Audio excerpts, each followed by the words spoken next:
राजन घरे बंगले चोरी हुई। राजन घरे सबके जाले ढाल तलवरिया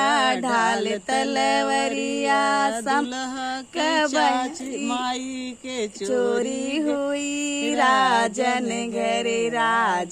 घरे बंगले चोरी हुई।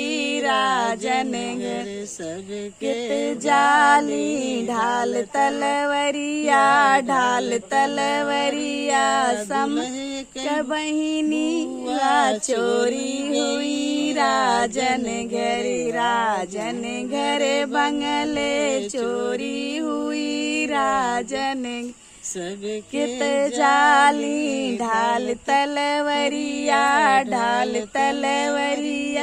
दुल्हा के माहिनी चोरी गई। राजन